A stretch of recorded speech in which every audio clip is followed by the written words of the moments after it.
Eu acho praticamente impossível tu se propor a fazer o que eu faço, que é entregar um serviço nota 10 para o cliente. E para entregar um serviço nota 10, eu tenho que ter as pessoas focadas naquela tecnologia, vivendo aquela tecnologia. Força de marca gera múltiplos mais altos. Falta de força de marca gera descontos mais altos. Isso é fato.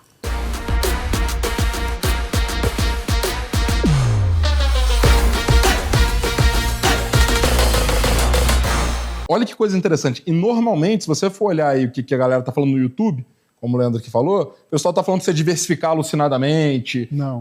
Que pô, isso vai gerar um risco que ninguém vai te querer.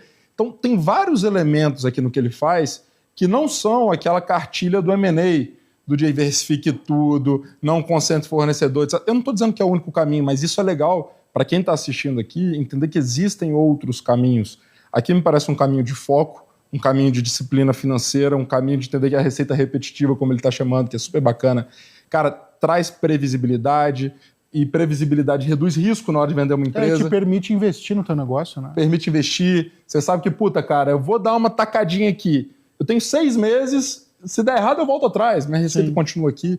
Então, olha a riqueza desse case aqui, e que ele é um pouco diferente, se não muito diferente, da cartilha que muitos de vocês consomem por aí. Sim, perfeito. Isso aí é meio nadar contra a corrente em relação a isso aí de trabalhar com vários fornecedores. Para mim, pode ser pelas minhas próprias experiências, mas eu acho praticamente impossível tu se propor a fazer o que eu faço, que é entregar um serviço nota 10 para o cliente. E para entregar um serviço nota 10, eu tenho que ter as pessoas focadas naquela tecnologia, vivendo aquela tecnologia. E eu vejo também que o fabricante gosta, porque ele sabe que eu não vou lá oferecer uma outra coisa, ele sabe que a gente está pagando o colégio dos filhos com aquela tecnologia que a gente está junto lá no cliente, né? Então isso gera outras oportunidades para nós. Então uma das coisas que surgiu já desde o início na Organize foi a exportação de serviços via ServiceNow.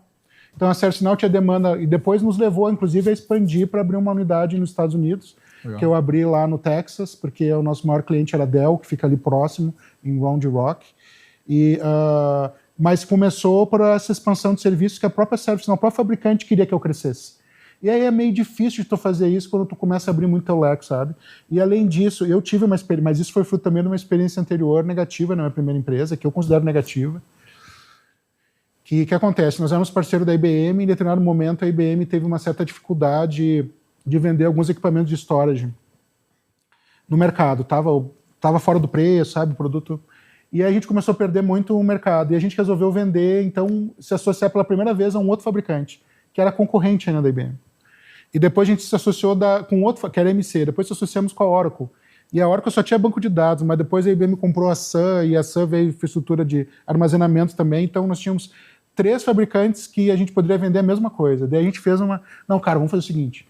Vamos mapear as contas que nós vamos trabalhar com a IBM, as contas com a MC e as contas com a Oracle. Beleza? Beleza. Então nós sempre cumprimos a nossa parte. Só que a gente não contava o seguinte, que o cara da IBM, ele aceitava que a gente atuasse com ele no cliente A.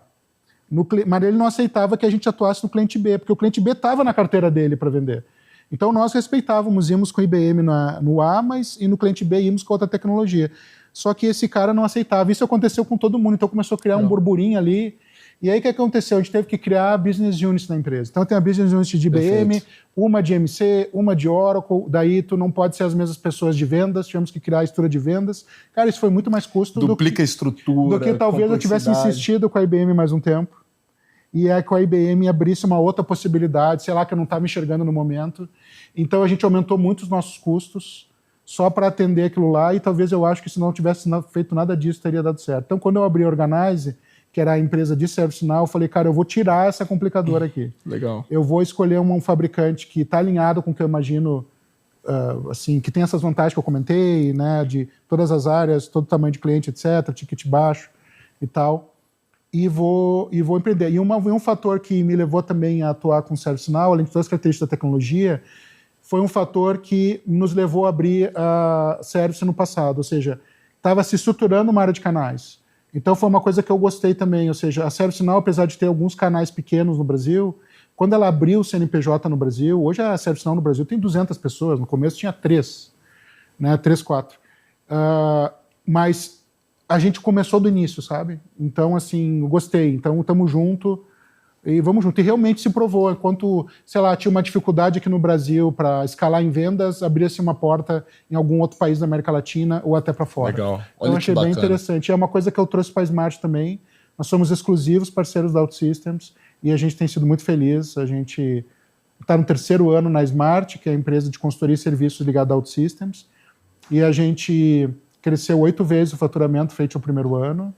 E tem um número que eu gosto bastante também, que a gente está com uma venda efetuada, eu chamo de backlog de receita. Então nós temos um backlog de receita que está o dobro do nosso faturamento hoje. Então se eu fechar essas portas de vender hoje, desse férias para todo mundo, eu já teria o dobro de receita para faturar, só entregando, né, o serviço que eu tenho que entregar. Então são umas coisas que... essa visão, eu acho, de um pouco diferente aí do que a gente vê, de focar num fabricante, eu acho que vale a pena. Cara, sim. Isso é, bicho, é uma aula de estratégia isso, cara, porque é uma aula de estratégia esse negócio, porque às vezes a gente está lá na empresa, né, de serviço e parece que tem um monte de oportunidade aqui perto. Ah, já vendo IBM para esse cara, por que eu não posso vender Microsoft também? Cara. E aí você vai criando complexidade. Complexidade é perda de eficiência. Né? E tu viu que eu te falei um fator que são as pessoas. Total. Porque por mais que tu combine, as empresas até aceitam, mas as pessoas não aceitam. Exato. E as pessoas esquecem que as empresas são feitas de pessoas. Tem o CPF atrás. É uma coleção de pessoas. Isso, a empresa isso. não existe, é uma coisa virtual. Não existe empresa. Não existe empresa sem pessoa. Não, e a capacidade, né? Assim, cara, o negócio de você acordar e dormir pensando em um problema, ou seja, cara, temos um fornecedor para vender mais, você se aprimora em vender aquela solução, você se aprimora em relacionar com aquele fornecedor, aí cria simbiose, porque o fornecedor sabe que o Leandro é um implementador confiável, aí bate um lead direto lá que ele fala, cara, eu não implemento direto, vou mandar pro Leandro porque é o nosso cara de confiança. Sim. Aí aparece oportunidade no Chile e fala, pô, o Leandro é um cara fiel, etc.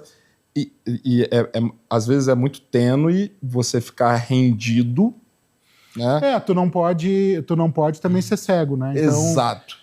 Nada impede, essa estratégia não impede que no futuro tu reveja e possa procurar um outro fabricante. Perfeito. Mas assim, o fato é, tu ganha um sócio que não é sócio. Perfeito. O fabricante, ele vira o teu sócio e quer que tu cresça o teu negócio, porque ele sabe que crescer no teu negócio, o fabricante vai crescer também. Cara, tu entende? Hoje não é nem aula de M&A, hoje é aula de estratégia que culmina em M&A, tá? Boa. Agora me conta o seguinte, você começou a organizar em 2014. Isso. Vamos avançar um pouquinho a fita. Quando começa um namoro com a Accenture e a gente começa a falar aí do possível deal? Acho que uma coisa legal para falar pro pessoal é... Sempre eu uso a estratégia de... E aí eu organizo isso num flywheel, que é... Não sei se tu conhece o conceito de flywheel, que são algumas engrenagens que tu roda uma e tal. Então, a minha primeira engrenagem que eu boto para rodar sempre é da qualidade. Então, é atrair talento, treinar as pessoas, ter uma formação, porque essas tecnologias todas não tem gente disponível. Então, atuar na formação das pessoas e aí da formação, ter certificações e começar a entregar bem. Aquele cliente, daí tu vai criando a outra roda, que é a autoridade. Começa a girar. Então, qualidade gira autoridade e isso facilita muito porque eu não preciso estar gastando dinheiro em estar procurando lead no mercado. O próprio cliente nos indica, o fabricante nos indica. Então, a qualidade vai gerando a confiança do cliente que ele nos indica para outros clientes. Então, é assim que a gente cresce e crescia lá. E aí, depois da autoridade, gera o crescimento. É o crescimento, a expansão. Então, aí pode ser expansão para uma indústria, legal. Uma expansão geográfica. Eu gosto muito disso e eu implementei desde a Organize e hoje eu levo para a Smart também da mesma forma. Então, a gente se focou muito na qualidade. A gente sempre foi, sabe... O primeiro tinha lá níveis de parceria. Então, foi o primeiro parceiro bronze da América Latina. Depois, o primeiro parceiro silver da América Latina. Depois, o primeiro gold. Então, sempre o pessoal começava... O pessoal e não só os clientes. Mas o ecossistema começou a ver a gente a crescer e se destacar.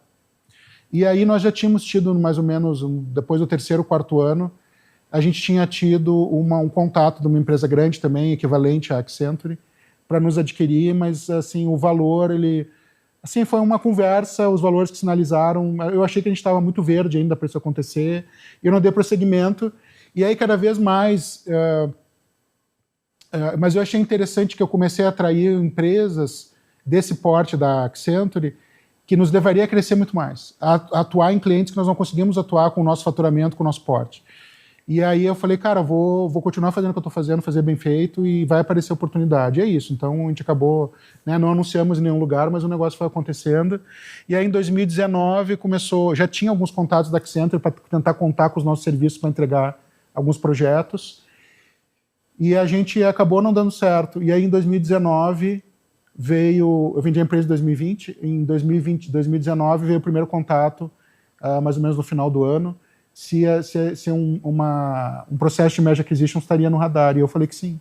E aí ele começou as conversações e a gente combinou então com a venda em agosto de 2020. O que você pode dar de cheiro pra gente? Obviamente que eu não vou entrar nas finanças, mas de tamanho que você tinha em 2019, seja em número de funcionários ou em número de clientes que você tinha? Não, a gente tinha algo como uns 60, 70 clientes. A gente tinha 200 colaboradores. Caraca, já era... A gente tinha 5.000 certificações. 5.000. Caraca. Isso é importante eu falar. 5.000 certificações, tinha 200 pessoas.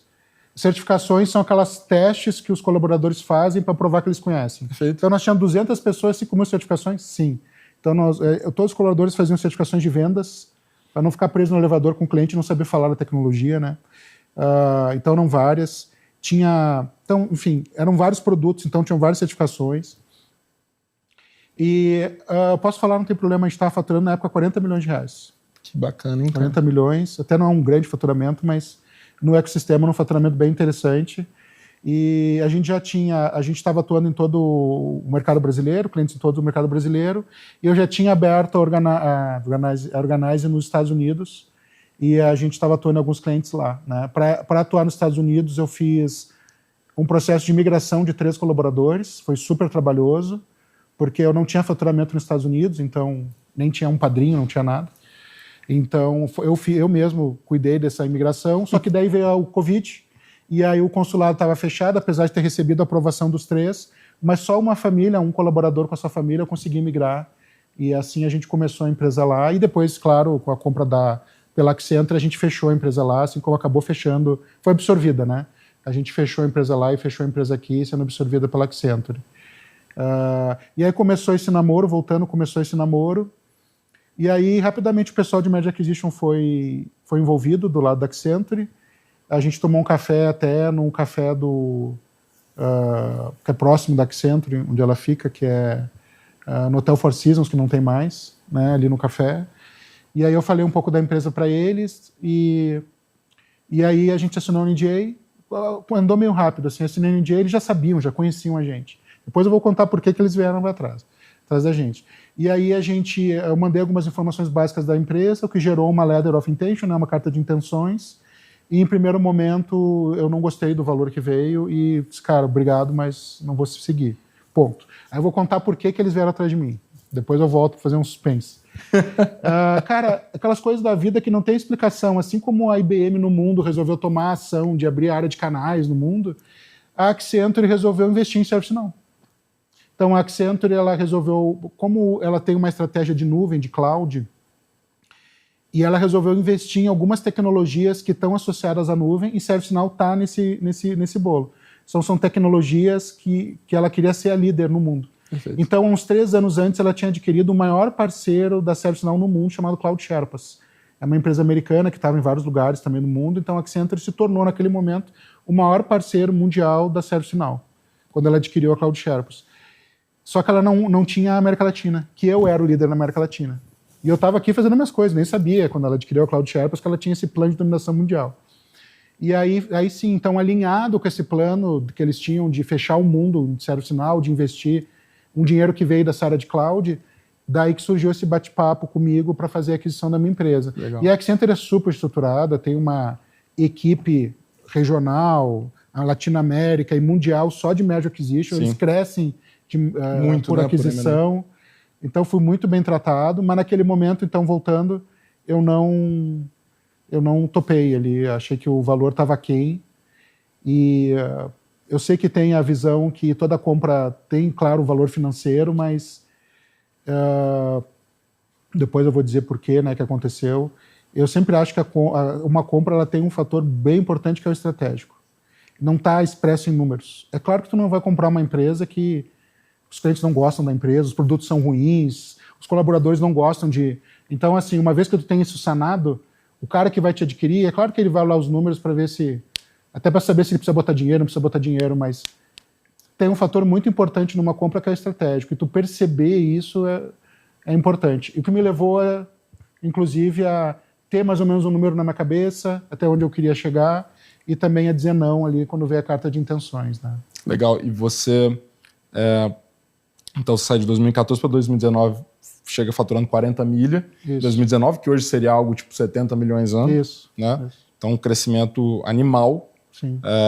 Certamente. A gente crescia 3 dígitos. Depois eu fiz lá o anualizado, deu 113%. Certamente, né? com uma margem de serviço muito interessante. Sim. E nesse momento você já estava assessorado ou era você ali? Não, era eu. Era você, beleza. Nesse processo não tive. Só na hora depois que seguiu que eu chamei um escritório para me ajudar para fechar a parte contratual. Você fala para os caras, bicho, não tá do jeito que eu gosto, e aí? Daí que acontece, por mais que se ache... Tem que ter estômago, hein?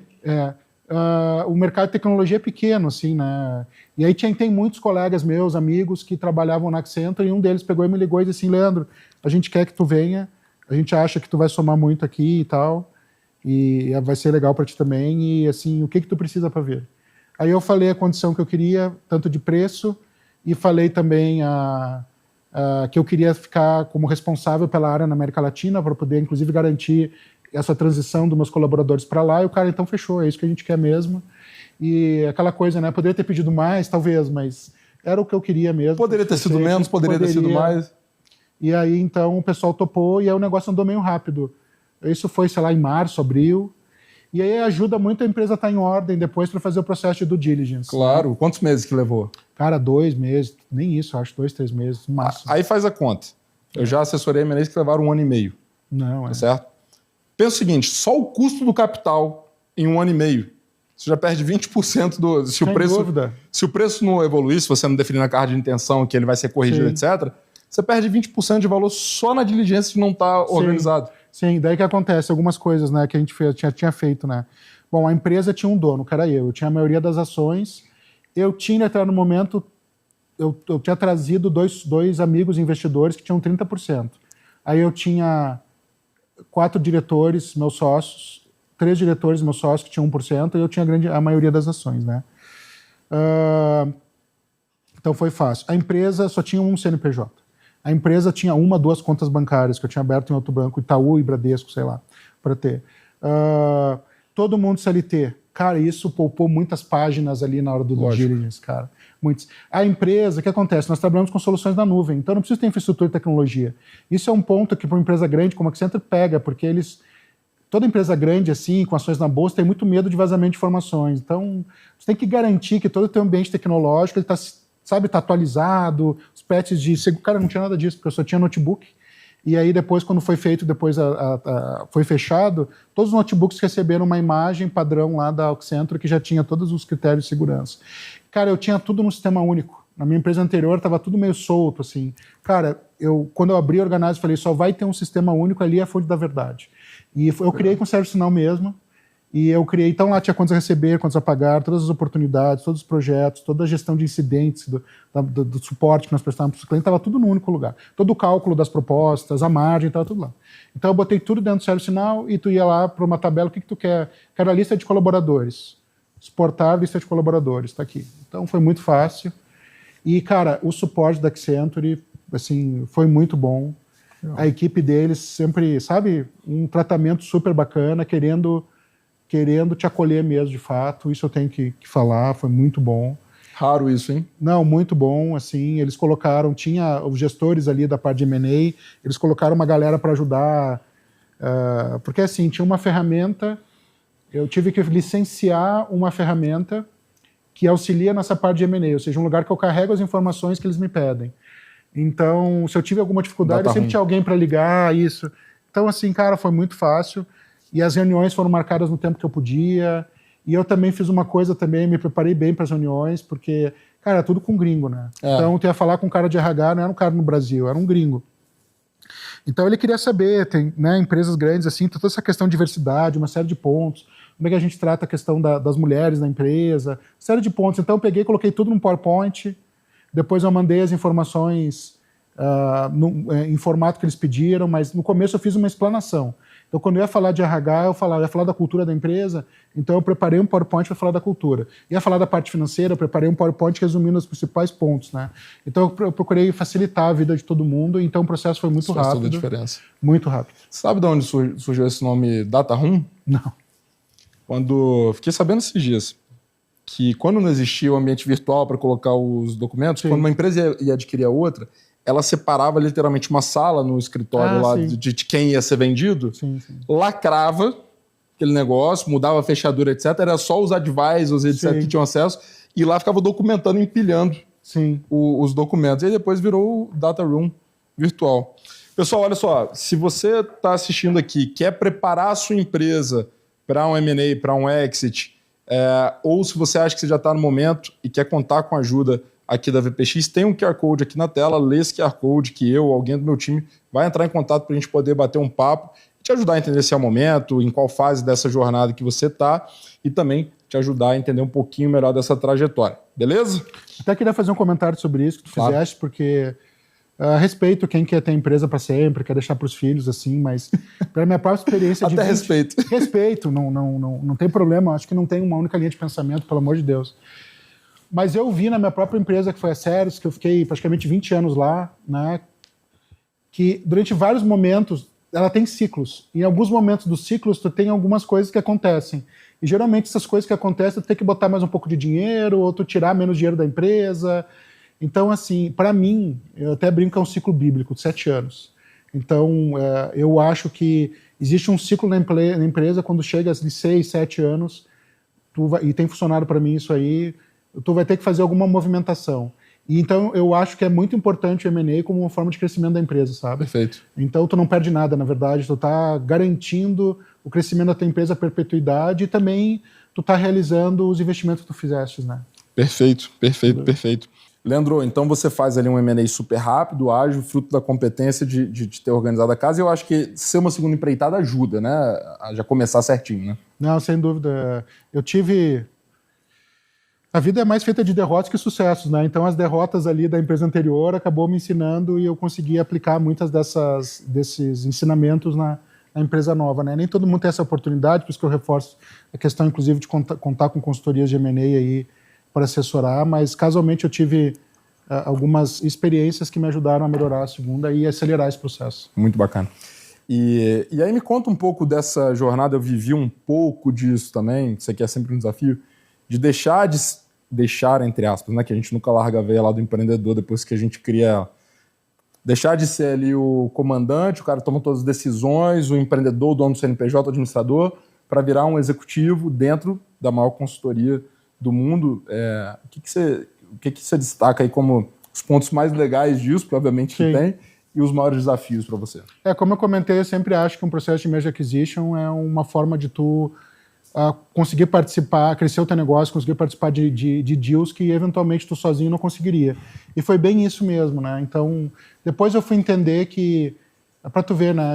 Na hora que eu fui falar da Organize para Accenture ali com o pessoal, eu enfatizei a nossa receita, enfatizei os nossos clientes, enfatizei uma série de coisas que, no final, foi descobrir a Accenture ela já tinha uma série de negócios mapeados, só que ela não tinha a brand nossa, vamos dizer assim, aqui na região, e não tinha as pessoas para executar aquilo. Então, tudo que eu falei dos meus clientes, do meu faturamento, se eventualmente até tivesse dívidas que eu não tinha, mas, cara, isso tudo seria irrelevante para eles, porque eles já tinham meio os negócios, e, assim, não é que estava pronto, nós tivemos que fazer os negócios quando nós fomos para lá, mas, assim, eles tinham um plano deles e a gente se encaixou nesse plano, né? Então começa por aí.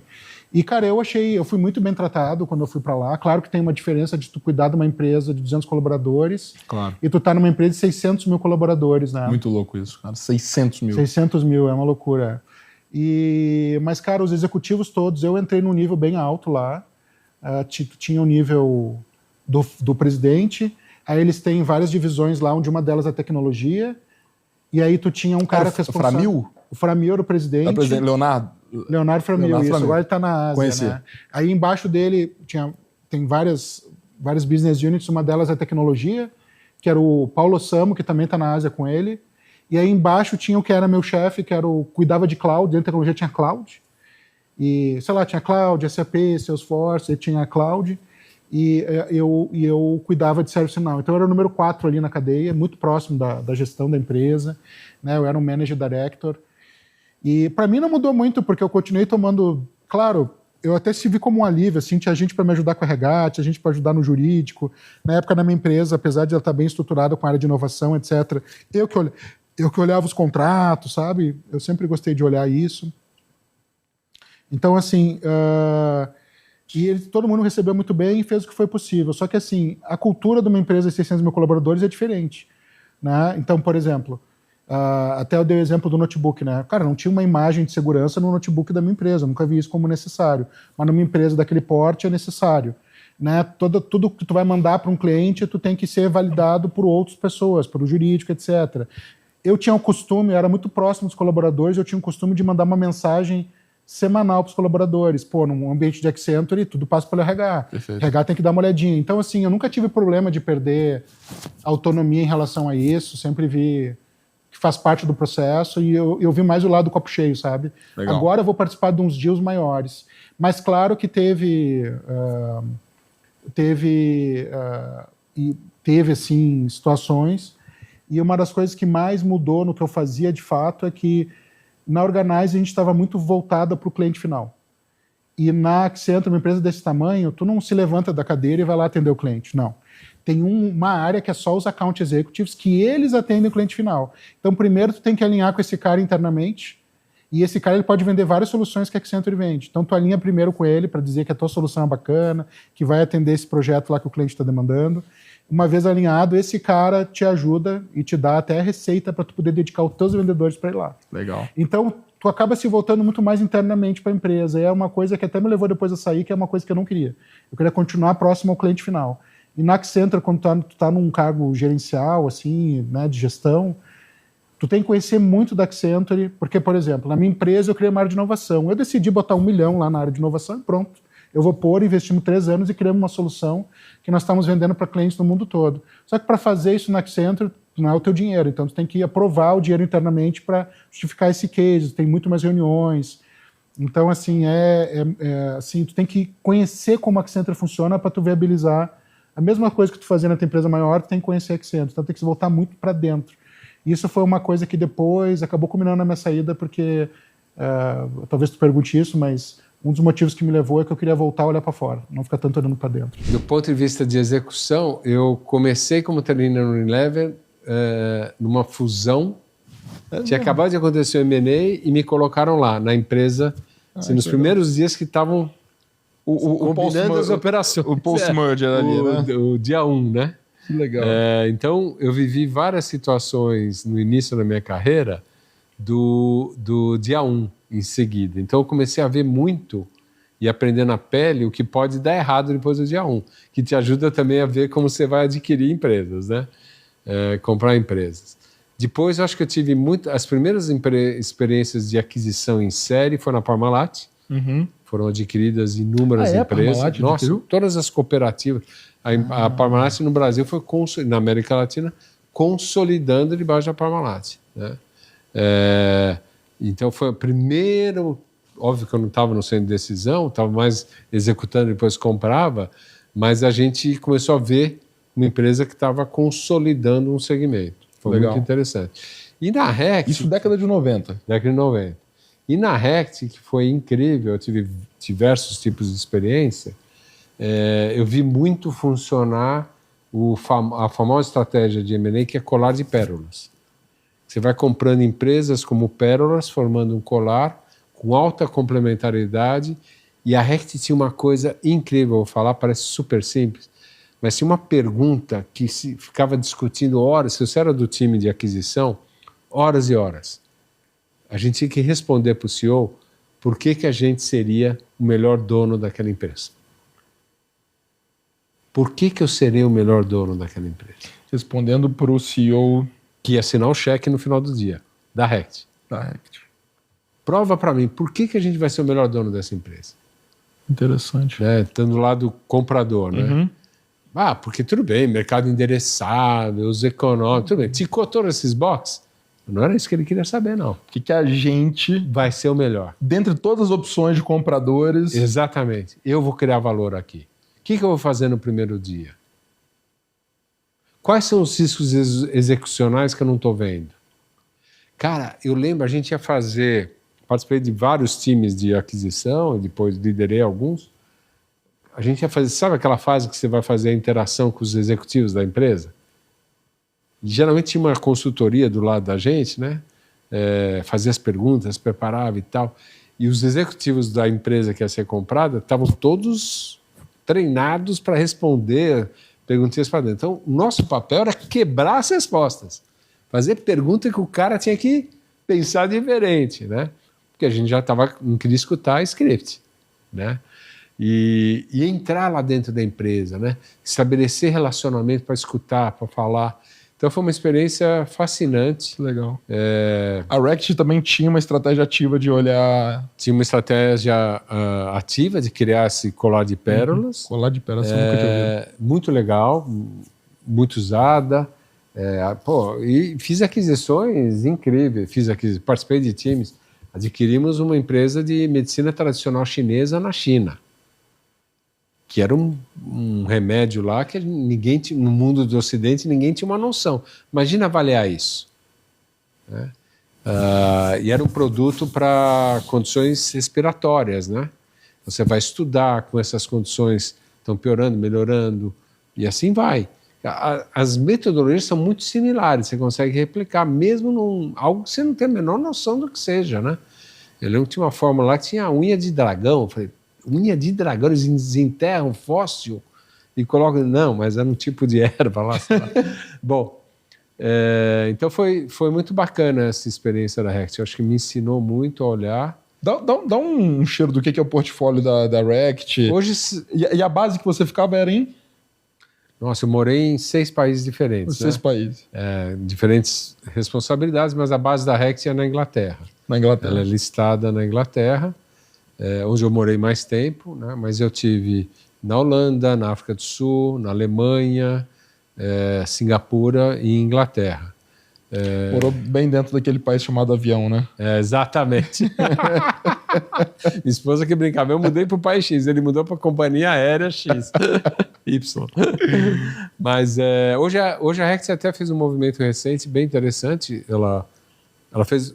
Logo, eu saí da Rect quando ela fez uma grande aquisição de um novo segmento dentro da categoria de saúde do consumidor, Consumer Health, e dividiu a empresa em duas para criar uma opcionalidade, higiene, limpeza e Consumer Health.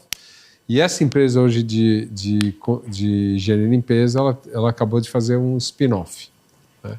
Mas eu vou falar da empresa lá que eu vivi. Perfeito. Eram 18 marcas globais e muitas marcas locais muito fortes. Aqui no Brasil, o Veja, SBP, o Vanish, que a gente lançou no Brasil com muito sucesso, remédios, Naldecon, Luftal, Strepsius. Como é que é aquele que você me ensinou a tomar pro estômago? Era Luftal. Era o Gaviscon. Chama Gaviscon fora do Brasil, Luftal aqui, Lufgastro. Lufgastro. Somos a empresa líder em saúde sexual, temos camisinhas, somos o maior produtor de camisinhas, são marcas incríveis. Aqui no Brasil é o Jontex e outros tipos de produto. Então é uma empresa bem diversa, bem interessante, né? A gente falava desde limpador de toalete até a última molécula de analgésico. Era uma empresa que lá atrás desenvolveu o ibuprofeno, então tinha uma marca muito forte. Aqui no Brasil chama Nuromol, fora do Brasil Nurofen. Então ela tinha esse mix bem heterogêneo, né? Então, e de marcas que fazem parte da nossa vida. No dia a dia, né? Porra. O Vanish é um negócio que... O Vanish é dos anos 2000 aqui no Brasil? O Vanish eu lancei o Vanish aqui no Brasil exatamente em dezembro de 1999. Tá. Foi o primeiro movimento. Aliás, foi uma fusão Rect com a Benkiser. O Vanish era uma marca que já existia na Benkiser e a gente lançou quando a fusão foi aprovada. A gente preparou o projeto em paralelo, tudo. em dezembro de 99. Esse aí, por exemplo, foi uma fusão M&A que você estava ali pertinho vendo tudo acontecer. Eu era... ou eu sobrevivi ou eu acabei... mudou minha vida e minha carreira, né? Se aproveitando desse M&A. E pegando o gancho assim, né, cara, essas diferentes experiências de M&A, o que você vê que são os grandes motivadores, né, para uma empresa que já é muito grande? E às vezes as pessoas elas têm essa sensação, né?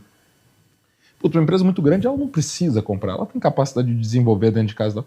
Quais são os reais motivadores para uma Rect da vida, etc? Ela fala, puta, cara, isso aqui é melhor eu comprar do que eu tentar brigar. É velocidade, é time, é uma competência específica, é um conjunto disso tudo? Assim, 85% dos M&As dão errado e destroem valor. Isso é provado. Tá? Pega esse número que o Beto falou. Se eu não me engano, esse estudo da KPMG, 85% dos M&As eles destroem valor, ou seja, eles não geram ROI sobre o quanto foi empregado, né, naquela aquisição. Por N motivos. Eu vou dar para mim o que é o principal, tá? Num segundo. Então, o que eu acho que a visão estratégica do porquê fazer essa aquisição tem que estar muito clara. Acho que tem que ter uma governança por trás, tem que ter comitê de estratégia vinculado ao conselho, tem que olhar com muito cuidado, porque se é somente uma aspiração de um CEO, uma ambição de um CEO, geralmente não vai dar certo. Perfeito. Então tem que ter e mesmo se você for o fundador e quiser fazer, é importante que você se cerque de uma governança para não fazer besteira. Perfeito. Né? Porque é uma condição emocional muito forte. Você se apega ao projeto e você quer fazer acontecer. Ao projeto, ao fundador, ao headline. E muitas vezes você tem que, talvez, andar para trás, não fazer e etc. Né? E já participei de vários projetos que aconteceu isso. Né? Para mim é tão importante aprovar uma aquisição, que é o que sai na mídia, talvez os casos que você fala não são mais interessantes do que você aprova, vários. Né? Mas o que eu vejo, essa estratégia da colar de pérolas para ganhar velocidade, trazer novas competências, acho que funciona muito bem. E eu estou falando muito em questão na área de consumo, mas acho que dá para aplicar. Trazer novas capacidades que vai ajudar o seu negócio a pivotar.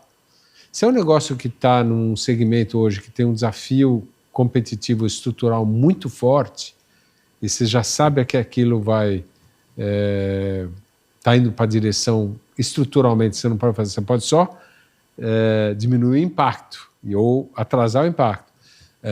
Você vai ter que criar M&A para criar novas possibilidades para o seu negócio, senão o negócio vai acabar morrendo. Então, acho que tem justificativas estratégicas muito importantes, muito fortes, mas vem de um entendimento muito estrutural, sistêmico, da onde você está operando. Né? Adquirir... tem também estratégias no mundo de startups, tem muito isso, que é o acqui-hire, né, de tecnologia. Complicado, desafio, difícil, né? Desafio. Adquirir fundador, um bicho Boa complicado, sorte. Né? Boa sorte, né? Falo de experiência própria, né? E de me olhar no espelho para cara. É complicado, é complicado. Então, tem N justificativas, Rodrigo, mas eu acho que as melhores são aquelas estratégias que têm a ver com o seu grande desafio de negócio estrutural. Tá. Acho que essa seria a minha resposta mais conceitual. Legal, boa. Quanto tempo você ficou na Rect? Foram 18 anos, quase 19. Caraca, 18, 19 anos. 18, 19 anos. E em que momento que você... E morando nesses 6 países e na companhia aérea, né? Como que é esse momento, avançando um pouquinho aqui, de voltar ao Brasil, essa ligação com Alpargatas, etc., que eu acho que é legal, tão emblemático, né, na sua trajetória? Olha, óbvio, eu tenho uma esposa maravilhosa, uma heroína, né, para aguentar tudo isso, e 3 filhos, né? E tínhamos, na época, um cachorro que acompanhou a gente em todos os países. Por que eu estou te dizendo isso? Eu acho que eu falo isso para todos que vêm me perguntar, pedir conselho. Eu acho que a sua carreira não pode ser olhada isolada. Ok. Por mais benefícios que ela possa trazer, tanto pessoal, né, status, poder, como dinheiro, esse tipo de coisa. E eu sempre olhei essas oportunidades como um projeto da família, que fazia sentido para mim, para os meus filhos. Então, é muito importante olhar, né, dessa forma, como sendo um projeto para a sua família. Quando chegou o momento, eu saí da Rect e queria tirar um sabático. Eu tinha um projeto em mente, que era conhecer melhor startups. Eu já fazia muito trabalho com startups antes. E eu queria saber o que diferencia um fundador de startup excepcional da média. E esse era o único projeto que eu tinha no meu ano sabático. Mas logo na sequência que eu saí, eu recebi um convite para fazer parte do conselho da Alpargatas. Eu não precisaria vir para o Brasil, podia fazer viajando. Gostei muito dos novos controladores, da governança, e aceitei, até por ser uma marca brasileira, a maior marca brasileira, do ponto de vista de notoriedade, né? Impressionante, né? É impressionante, é muito bacana, e eu queria, poxa, já trabalhei com tanta marca global, por que não uma marca brasileira? E também liderei o comitê de estratégia, né, tanto da empresa quanto da marca. E no final desse ano, né, fiz lá o projeto com as startups, fui mordido pela startup, me apaixonei, foi muito bacana. Fiz levantamento de capital, arranjei um sócio estratégico, uma startup de health tech na Inglaterra, me envolvi, investi em outras, e aí no final desse mesmo ano, eu também tinha, já na minha cabeça, eu estava com uma visão de continuar na minha vida executiva, eu não queria fazer conselho naquele momento, a não ser esse daí. E aí a Alpargatas me ofereceu o cargo de CEO, só que tinha que voltar para o Brasil, né? E conversei com a família. Na época, meus filhos já tinham saído de casa, só era minha esposa, fazia sentido para a gente, do ponto de vista familiar. E o desafio era muito bacana, muito legal, com gente muito legal. Eu falei, vamos nessa, voltar. Porque voltar para o seu país, para quem ficou tanto tempo fora, era quase mudar para um novo país, né? A gente vinha bastante para o Brasil, mas de férias. O Brasil mudou significativamente de 2001, quando eu saí, a 2019, quando eu voltei, né? Então, foi uma experiência quase completamente nova, com a vantagem de você estar próximo da sua família e dos seus amigos. Ô Beto, tanta coisa que você fez, viagem, esses cargos executivos que... eu entendo bem quando você fala do projeto da família, mas eu imagino que em vários momentos você teve que abrir mão do tempo com a família para dedicar ao trabalho. Tô fazendo uma inferência aqui, se não for verdade, você me corrija. Como que é a sua relação com o trabalho? Como que isso mudou ao longo do tempo? Como é que era o Beto lá de 30 anos, depois do de 40, etc. E essa... Eu olho para minha infinitamente menor carreira em termos de relevância, perto de tudo que você construiu, e eu olho e eu sempre lembro de uma frase que você conheceu o Wilson, meu sócio, lá em Pedra Azul, que você teve comigo lá no Espírito Santo. Isso. E o Wilson me falou, em 2017, estava começando a empreender, ele falou, cara, pensa bem se você quer isso para sua vida, porque esse negócio é um sacerdócio. E eu olho para trás hoje, vai fazer 10 anos, né? Eu falo, cara, eu entendo, cada dia fica mais claro que ele tava falando. A dedicação para esse negócio, que é muito bonita para quem vê de fora, e por isso, né? E não tem nenhum drama nisso, nenhum vitimismo, a gente colhe também muitos louros, né? Por isso, seja dinheiro, status, etc. Mas é muita abdicação, né? Eu imagino que você também teve isso. Queria que você me desse um pouco desse contexto, como é que você enxerga essa relação no trabalho, são gerações diferentes também, o quanto que você teve fase da sua vida, você falou, meu irmão, agora os próximos tantos anos aqui, eu vou dentro, vou fazer a vida, garantir a vida da família, me dá uma geral sobre isso. E a vida executiva tem aspectos importantes, né? Em primeiro lugar, ela te consome. né? E ela te consome, se você for fazer um paralelo por esportes, a vida de um esportista, na média, aí vai, estou falando média boa, 10 anos. Depois disso, alguém vem, geração nova, fisicamente você cai. Imagina que eu tive praticamente 4 décadas de vida executiva, né? Então, e muitas vezes só subindo de performance. Né? E muita gente tem 3 décadas, né? Então, ela te consome muito e ela te alimenta em áreas que são muito de fora para dentro, né? Ela te alimenta status, ela te alimenta poder, e ela traz uma coisa que ao longo do tempo eu fui enxergando e não era muito claro, eu achava que era uma força. Você vira a síndrome do realizador. Você realiza, quanto mais você realiza, mais você quer realizar, né? A cachaça. E eu achava que isso era uma força, um super skill que eu tinha, era a minha capa do super-homem. Só que uma hora não é. Eu vi que isso era uma enganação, me enganava.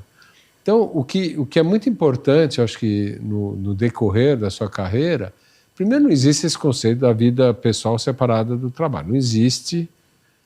Quem fala isso mente ou está abrindo mão de alguma coisa muito forte.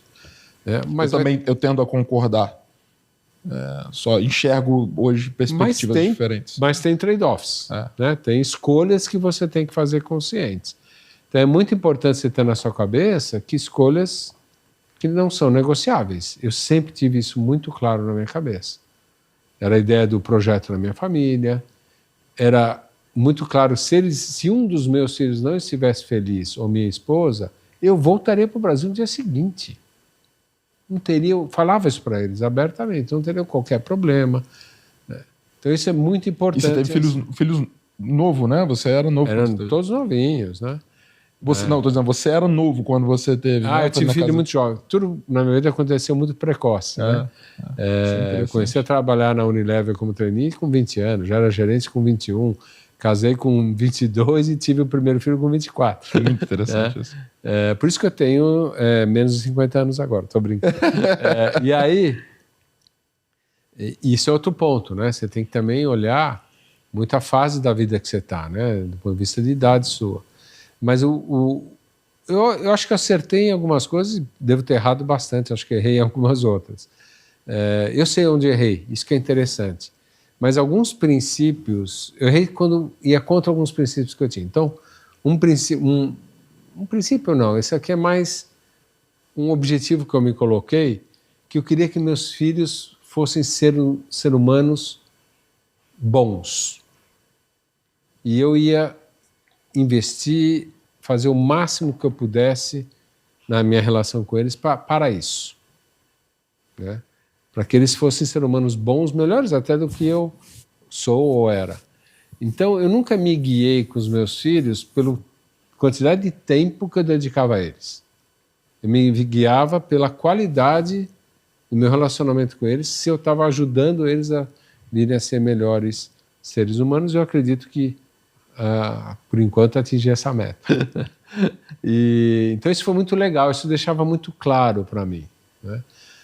O segundo ponto que eu acho que para mim, e veio com aprendizado num processo, amadurecimento, e teve uma história interessante do meu pai em relação a isso, é você não ir contra os seus valores. Isso é, assim, eu falo para todo mundo, não vá contra os seus valores. Que a hora que você começa realmente a diluir seus valores, você está entrando num território que é muito difícil e muito complicado. Mas óbvio que isso, e você, no meu caso, eu tinha que experimentar, eu sempre estava puxando, né, as fronteiras, arriscando coisas novas. Teve determinadas decisões que eu tomei que hoje, olhando em retrospecto, eu fui contra os meus valores, não deveria ter tomado. Uhum. Né? Mais importante é você ganhar essa autoconsciência do que são esses valores. E meu pai, algumas vezes, me puxou a orelha. Então, quando eu recebi uma promoção aos 40 anos de idade, que era talvez o maior salto que eu dei naquele momento na carreira, eu virei um dos top executivos da RECT, e eu tinha acabado de fazer... Foi no dia que eu fiz 40 anos, o senhor me chamou lá na Inglaterra, eu morava na África do Sul, fui para lá, voltei no mesmo dia, E liguei para o meu pai no avião, voltando da Inglaterra, para contar a novidade. Meu pai era daqueles que, parabéns, mas a barra é mais alta, né? E eu não queria, naquele momento, escutar o que era a barra mais alta. Desliguei o telefone, não dava para falar, pai, só queria te contar, quando eu voltar eu te ligo. Quando eu cheguei E ele me perguntou, nesse diálogo curto, o que eu achava, por que eu achava que eles tinham me promovido. O que eles tinham visto em mim que eles me promoveram. E eu li o meu currículo para ele e falei todas as entregas que eu fiz, né? Entreguei isso, pianel, esse, tá bom. Quando eu desembarquei, tinha um e-mail do meu pai que não me escrevia e-mail e falava assim, você está completamente enganado. Não foi por isso. Foi pelos seus valores, pelo que você é, de onde você vem. Nossa. Não esqueça que é isso que é o definidor de sucesso no longo prazo. Não é só entrega. Ninguém vai lembrar de entrega. E isso para mim foi uma lição, né? E toda vez que eu fui contra ou testei muitos limites disso, eu acho que eu tomei decisões ruins, tá? Algumas delas eu posso me justificar pelas circunstâncias, mas não foram decisões boas, né? E o que é bacana, né? Quando eu saí da RECT depois de 18 anos e viajando o mundo todo, você imagina o relacionamento que eu construí lá dentro da empresa, sempre fui muito próximo às pessoas, né? E lá eles faziam um livro, né, que as pessoas escreviam uma mensagem de adeus para você, e esse livro circulou o mundo todo por onde eu passei, pessoas que, parece que todo mundo colocava uma mensagem, gente que mandava, imprimia, colava, ficou um livrão desse tamanho, Rodrigo. E me deram no meu último dia, na despedida. Eu nunca abri. Nunca abri. Aí, passou uns 6, 7 meses, eu falei, agora eu preciso olhar um pouco para trás para dar uma... Sabe quando você precisa planejar a nova fase? Eu quero olhar um pouquinho para trás. Vou abrir. Cara, impressionante. Era assim, muito consistente, por várias pessoas que eu tinha tocado, de várias regiões, culturas diferentes.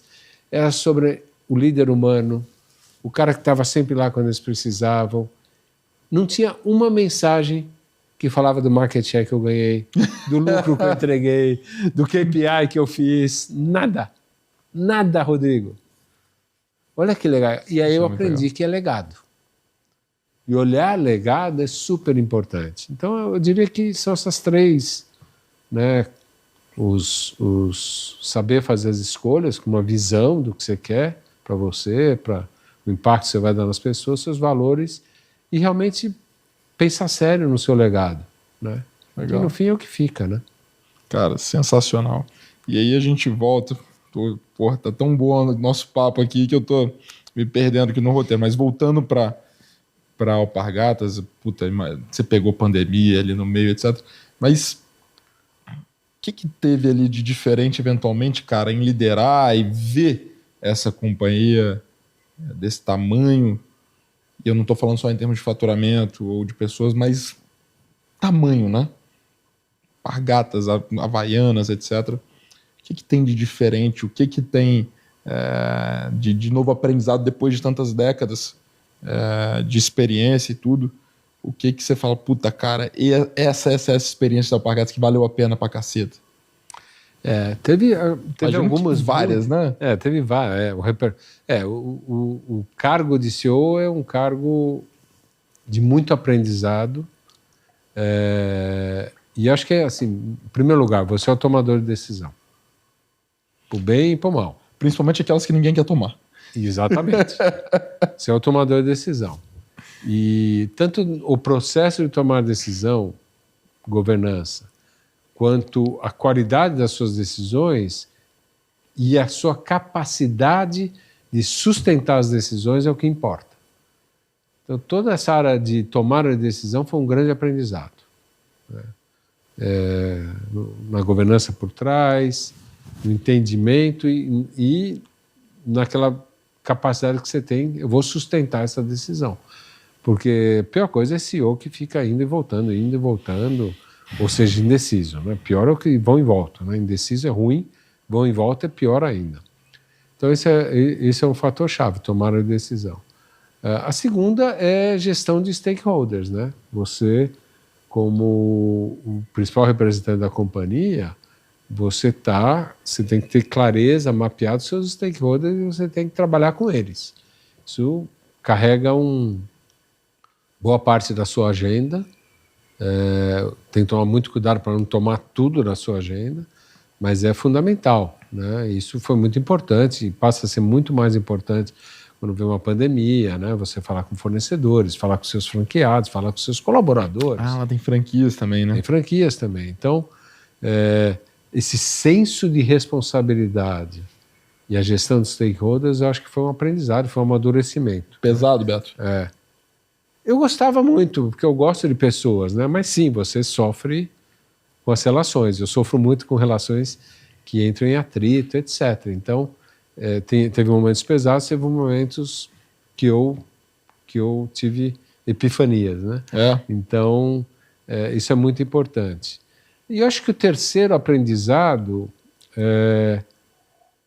e eu falei pouco disso, eu queria voltar nesse ponto, é cultura e pessoas. Hoje, para mim, é o fator número 1, seja para uma startup, uma grande empresa, seja para um M&A. Se você não está com a cultura boa, forte, certa, o M&A não vai funcionar. Se a outra empresa que você está adquirindo tem uma cultura forte, ela vai sobreviver mesmo sem os fundadores. O que é uma cultura forte para você? Cultura forte é quando as pessoas se comportam de maneira alinhada com os valores e princípios que estão ali naquela empresa. Então essa é uma cultura forte, elas não desviam daqueles valores. Não é pôster na parede, não é isso. Perfeito. E ela é muito... Como é que você vê isso dentro de uma empresa? Nos rituais, na maneira que as pessoas se comportam, o que elas conversam entre elas, as histórias que elas contam.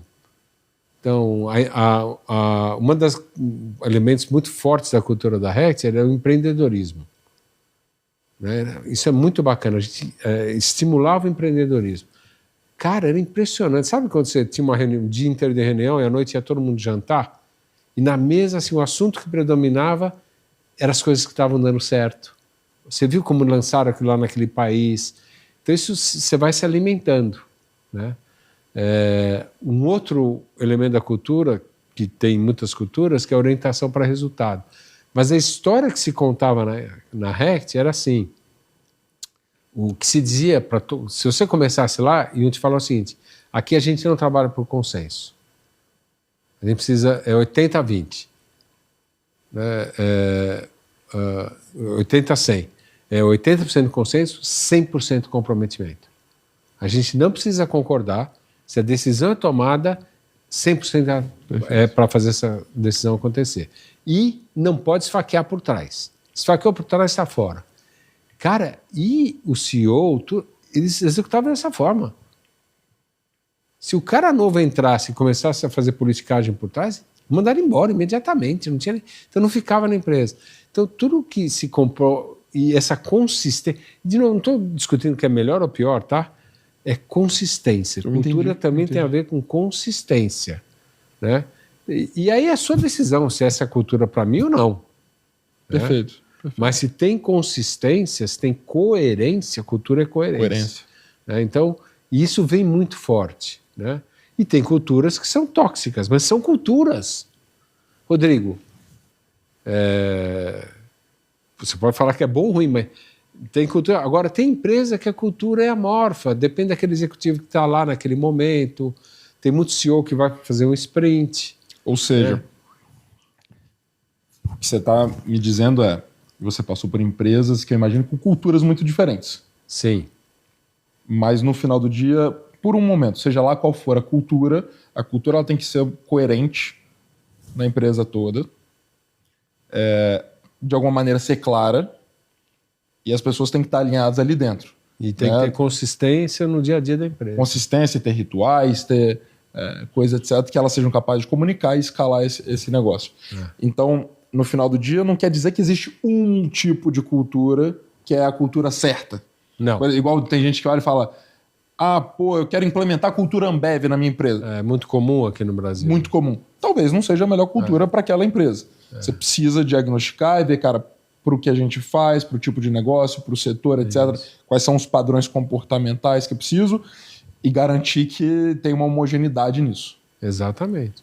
E se é uma empresa que tem marcas icônicas fortes, como por exemplo a Havaianas, na Alpargatas, a própria a marca tem que também espelhar a cultura dentro da empresa. A cultura dentro da empresa tem que espelhar os valores da marca. Isso é incrível. Você vê isso. A Apple é um caso excepcional, né, nesse aspecto também, né? Então, empresas com marcas fortes também têm uma cultura muito forte e muito aliada. Perfeito, perfeito. Isso transcende, né? Isso é muito legal, né? E passa por ter propósitos claros e coisas que são aceitáveis e outras coisas que não são toleráveis, né? E o CEO, no fim do dia, é o grande promotor disso, em cada gesto, no olhar, né? Às vezes você está lá num dia, você não levantou bem, que você não está bem, mas você vai numa reunião que está todo mundo olhando para você, se você desviar, você está dando sinais muito ruins para a cultura da empresa. Se você vacilar, você está dando sinais muito ruins. Então, o papel do CEO, né, voltando à cultura e pessoas, hoje é fundamental, né? E por isso que eu acho que quando você olha startups, e eu olho muito isso, o fundador ele tem que ser olhado com muito carinho, entender, porque é através dele que você vai entender a cultura que está sendo formada lá dentro, né? Hoje eu valorizo fundadores 10 vezes mais do que eu valorizava antes. Porque o mundo executivo te engana um pouco, que sai esse executivo, entra o outro, vai o outro, aí tem uma cultura lá da empresa que fica, né? Mas uma startup não é assim, uma empresa menor não é assim, né? E olhar esse fundador com carinho, e aí tem umas coisas legais, né? Porque às vezes, o que eu vejo também, é quando a empresa ela avança mais rápido do que a mentalidade do fundador. Problema, luz amarela. O inverso, o fundador está indo mais rápido do que a empresa. Luz amarela, o fundador não está construindo cultura. Já tive que ajudar alguns fundadores nesse aspecto, né? Então, acho esse elemento, muita gente fala que é soft, talvez seja o mais importante e relevante em várias questões, né? Sem dúvida, sem dúvida. Eu vejo, já vi várias situações, vou te dar um exemplo aqui prático. A Rect foi muito a fundo de ganhar participação no mercado de consumer health, porque a gente entendia que tem uma grande oportunidade ali, até de consolidação.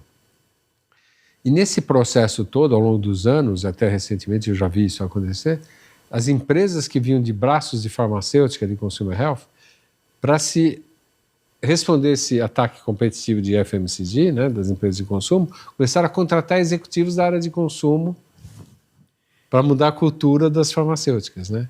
É raro funcionar. Porque a cultura da farmacêutica é muito forte. Tem um padrão ali impregnado que, puta, para você mudar aquilo ali é...